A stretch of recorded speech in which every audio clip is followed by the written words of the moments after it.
जय हिंद दोस्तों। आपका बहुत बहुत स्वागत है हमारे नए YouTube channel GK math with Harish sir पे। अगर आप इस चैनल पर नए हैं तो आप हमें सब्सक्राइब कर सकते हैं, लाइक कर सकते हैं और शेयर कर सकते हैं। मैं आपके लिए हर एक सब्जेक्ट से रिलेटेड बहुत अच्छी अच्छी वीडियो लाकर देता रहूँगा। तो चलिए दोस्तों शुरू करते हैं आज जीके के वो क्वेश्चन जो आपकी दिल्ली पुलिस में, हरियाणा पुलिस में आने वाले हैं। ये स्टैटिक क्वेश्चन है, ये आपको बहुत ज़्यादा आपको देखने के लिए मिलेंगे। तो पहला क्वेश्चन है आपका, केंद्रीय असेंबली में बम फेंकने में भगत सिंह का साथी कौन था? तो वो था बेटा बटुकेश्वर दत्त। कौन था? बटुकेश्वर दत्त। उसके बाद नेक्स्ट पर हम चलते हैं। मुस्लिम लीग ने भारत विभाजन की मांग सबसे पहले कब की थी? बेटा 1940 में की थी। कॉमनवेल्थ पत्रिका का प्रकाशन किसने किया था?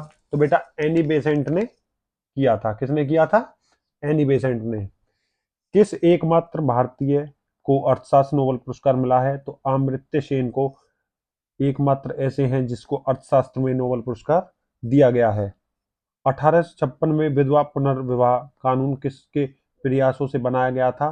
तो ईश्वर चंद्र विद्यासागर के प्रयासों से ये बनाया गया था। भारत की तटरेखा की लंबाई कितनी है? तो 7516 है। भारत की तटरेखा की लंबाई कितनी है? 7516। विश्व में अभ्रक का सर्वाधिक उत्पादन किस देश में होता है? तो बेटा वो हमारे देश भारत में होता है। ग्रांड ट्रंक रोड किसने बनवाया था? तो शेरशाह सूरी। आपने सुना होगा जीटी रोड। जीटी रोड की ही फुल फॉर्म है आपकी Grand Trunk Road. Vitamin B की कमी से कौन सा रोग होता है? तो बेरी बेरी जो रोग है वो विटामिन बी की कमी से होता है। उसके बाद आगे चलते हैं। विटामिन सी की कमी से कौन सा रोग होता है? तो बेटा वो होता है आपका स्कर्वी रोग। कौन सा रोग? स्कर्वी रोग। उसके बाद है दूध में कौन सा विटामिन नहीं होता? तो बेटा विटामिन सी नहीं होता, क्योंकि यह है सिर्फ खट्टे फलों में पाया जाता है। खट्टे फलों में पाया जाता है। अगर विटामिन सी होगा तो दूध हमारा फट जाएगा। उसके बाद है विटामिन डी की कमी से कौन सा रोग होता है? तो रिकेट्स होता है। रिकेट्स बेटा छोटे बच्चों में ज्यादा होता है जिनकी हड्डियां बहुत कमजोर पड़ जाती हैं। किस विटामिन की कमी से खून का थक्का नहीं जमता? तो बेटा विटामिन के की कमी से रक्त का थक्का नहीं जमता। विटामिन ई की कमी से कौन सा रोग होता है? बांझपन। जो स्त्रियां बच्चे पैदा नहीं कर पाती उनको विटामिन ई की कमी से रोग हो जाता है। विटामिन सी का रासायनिक नाम क्या है? तो एस्कॉर्बिक अम्ल। एस्कॉर्बिक अम्ल या फिर एस्कॉर्बिक एसिड भी हम इसे बोल सकते हैं। वसा में घुलनशील विटामिन कौन से हैं? ए और ई। ये वसा में है और पानी में है के, बी, सी और डी। उसके बाद ए और ई हैं आपके वसा पानी में घुलनशील। उसके बाद है साधारण नमक का रासायनिक नाम क्या है? NaCl। क्या है? NaCl। हंसाने वाली गैस का रासायनिक नाम क्या है? तो नाइट्रिक ऑक्साइड, जिसको हम N2O भी कहते हैं। इसको हम N2O भी कहते हैं। इसका पूरा नाम है नाइट्रिक ऑक्साइड। धावन सोडा का रासायनिक नाम क्या है? तो सोडियम कार्बोनेट। कौन सा है? Sodium carbonate. सूर्य का प्रकाश पृथ्वी तक पहुंचने में कितना समय लेता है? तो 500 सेकंड। कितना समय? 500 सेकंड।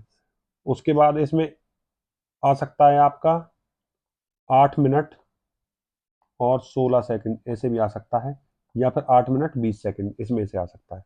उसके बाद है भारत में पहला परमाणु परीक्षण कब और कहां पर किया गया था? तो बेटा 14 मई 1974 को पोखरण राजस्थान में किया गया था।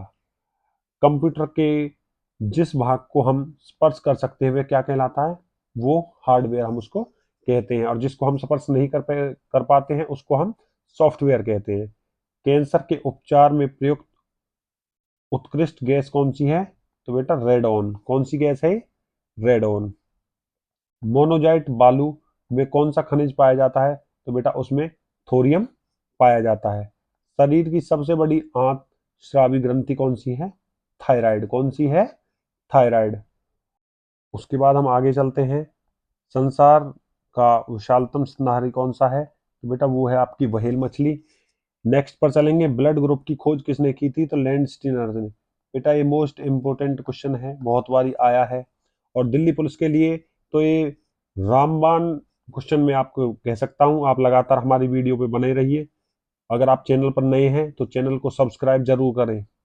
एल्यूमिनियम का प्रयोग अयस्क कौन सा है, तो वो है बेटा बॉक्साइड। पहला कृत्रिम उपग्रह कौन सा था, स्पुतनिक फर्स्ट।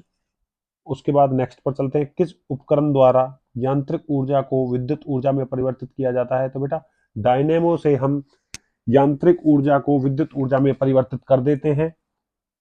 कंप्यूटर की अस्थायी स्मृति क्या कहलाती है, तो बेटा रैम, रैंडम एक्सेस मेमोरी। एक होती है आपकी रोम, ROM, रोम, इसको बोलते हैं हम रीड ओनली मेमोरी, ठीक है। और ये है आपकी RAM, random access memory. Next पर चलते हैं, रिएक्टर पैमाने द्वारा क्या मापा जाता है, तो बेटा भूकंप की जो तीव्रता है वो रिएक्टर पैमाने द्वारा मापी जाती है। आगे चलते हैं, भारत कोकिला कौन कहलाती है, तो बेटा सरोजिनी नायडू को हम भारत कोकिला कहते हैं। दिल्ली में कुतुब मीनार किसने बनवाई शुरू की थी, तो बेटा कुतुबुद्दीन ऐबक ने इसको शुरू किया था। उसके बाद है, बनारस हिंदू विश्वविद्यालय के संस्थापक कौन थे, तो मदन मोहन मौलवी हमारे जो बनारस हिंदू विश्वविद्यालय के संस्थापक माने जाते हैं। अर्थशास्त्र के लेखक कौन थे, तो चाणक्य, जिनका दूसरा नाम कौटिल्य भी है, वो माने जाते हैं। विवेकानंद स्मारक कहाँ स्थित है, तो बेटा कन्याकुमारी, जो आपकी तमिलनाडु में है, वो वहाँ हमारे विवेकानंद स्मारक बनाया गया है। दक्षेज का मुख्यालय कहाँ है, तो काठमांडू नेपाल में है। दक्षेज में कितने सदस्य हैं, इसमें बेटा टोटल 8 सदस्य हैं, जिसमें भारत, नेपाल, बांग्लादेश, श्रीलंका, मालदीव, भूटान, पाकिस्तान और अफगानिस्तान शामिल हैं। भारत में निर्मित प्रथम कंप्यूटर का नाम क्या था, तो बेटा सबसे पहले जो कंप्यूटर था इसको हम सिद्धार्थ कहते हैं। गायत्री मंत्र का उल्लेख किस ग्रंथ में है, तो ऋग्वेद में। ऋग्वेद के 10वें मंडल में किसका उल्लेख है, तो गायत्री मंत्र का। और गायत्री मंत्र किसको समर्पित किया गया है, सूर्य देवता को। किसको, सूर्य देवता को। मानव शरीर में पाचन क्रिया अधिकतर किस अंग में संपन्न होती है, तो बेटा वो छोटी आंत में संपन्न होती है। अनुवांशिकता के नियमों का प्रतिपादन किसने किया था, ग्रेगोर मेंडल ने। किसने, ग्रेगोर मेंडल ने। मानव द्वारा सबसे पहले किस धातु का प्रयोग किया गया था, तो तांबे का सबसे पहले प्रयोग किया गया था। उसके बाद है, बॉल पेन किस सिद्धांत पर काम करता है, तो बेटा पृष्ठीय तनाव के सिद्धांत पर बॉल पेन काम करता है, जिससे हम लिखते हैं। रेशम के कीड़े किस वृक्ष को कोमल पत्तियों पर पाले जाते हैं, तो बेटा वो शहतूत के पत्तियों पर पाले जाते हैं। वो शहतूत जो होता है उस पर पाले जाते हैं वो कीड़े। उसके बाद है, जिसको हम कोकून भी कहते हैं। राजस्थान में खेतड़ी किसके लिए प्रसिद्ध है, तो बेटा यहाँ पर तांबे की जो खानें हैं वो पाई जाती हैं। पृथ्वी के सबसे नजदीक ग्रह कौन सा है, शुक्र सबसे नजदीक है। और पृथ्वी के सबसे दूर ग्रह कौन सा है, वरुण, जिसको हम कहते हैं। मनुष्य की आंख में किसी वस्तु का प्रतिबिंब कहाँ बनता है, तो बेटा वो रेटिना पर बनता है।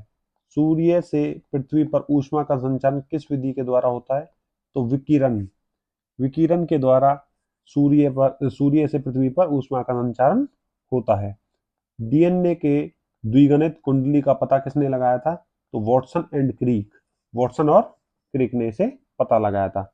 ध्वनि की तीव्रता किस में मापी जाती है, तो बेटा ध्वनि की तीव्रता हम डेसिबल में मापते हैं। जैसे आप डीजे सुनते हो, हम बातें करते हैं, या कोई और शोर होता है, उसको हम डेसिबल में मापते हैं कि इतना डेसिबल हर्ट्ज है ये। मधुमक्खी पालन क्या कहलाता है, तो बेटा इसको हम एपीकल्चर कहते हैं। किसी चीज का पालन हम कल्चर से उसे बताते हैं। किसी वेबसाइट का प्रथम पृष्ठ को क्या कहा जाता है, तो उसको बेटा हम होम पेज कहते हैं। आपने फोन्स में बहुत देखा होगा कि किसी का भी होम पेज, मतलब सबसे पहला जो पेज होता है उसको हम होम पेज कहते हैं। गाड़ियों के पीछे का दृश्य देखने के लिए किस दर्पण का उपयोग किया जाता है, तो बेटा वो उत्तल दर्पण का उपयोग किया जाता है। सामान्य परिस्थितियों में हवा में ध्वनि की गति कितनी होती है, तो 332 मीटर प्रति सेकंड होती है। कितनी होती है, 332 मीटर प्रति सेकंड। वह एकमात्र ग्रह कौन सा है जो अपनी धुरी पर पूर्व से पश्चिम दिशा की ओर घूमता है, तो वो है शुक्र। वो है शुक्र। सूर्य में सर्वाधिक गैस कौन सी पाई जाती है? तो बेटा हाइड्रोजन सूर्य में सबसे ज्यादा पाई जाने वाली गैस है। पृथ्वी से दिखाई देने वाला सबसे चमकीला ग्रह कौन सा है? तो बेटा वो है शुक्र। पृथ्वी से जो दिखाई देता है और सबसे चमकीला है वो कौन सा है? शुक्र। उसके बाद है होम्योपैथिक का संस्थापक किसे माना जाता है? तो हनीमैन। किसको? हनीमैन को माना जाता है। फलों को पकाने में कौन सी गैस का उपयोग किया जाता है? तो एथिलीन। एथिलीन को हम सबसे ज्यादा गैस के रूप में उपयोग करते हैं। 1 किलोबाइट में कितने बाइट होते हैं? तो 1024 बाइट होते हैं। और 1 मेगाबाइट में 1024 किलोबाइट होते हैं। और 1 गीगाबाइट में 1024 मेगाबाइट होते हैं। तो भारतीय राष्ट्रीय कांग्रेस 1929 के ऐतिहासिक अधिवेशन की अध्यक्षता किसने की थी? तो जवाहरलाल नेहरू ने इसकी अध्यक्षता की थी। तो आज के लिए सिर्फ इतना ही है। अगर आपको हमारी वीडियो अच्छी लगती है तो आप हमें लाइक कर सकते हैं, सब्सक्राइब कर सकते हैं और कमेंट कर सकते हैं। और हमारी वीडियो में कोई कमी है तो आप हमें बता सकते हैं। हम लगातार उन चीज़ों को संभालने के लिए काम करते रहेंगे। थैंक यू दोस्तों।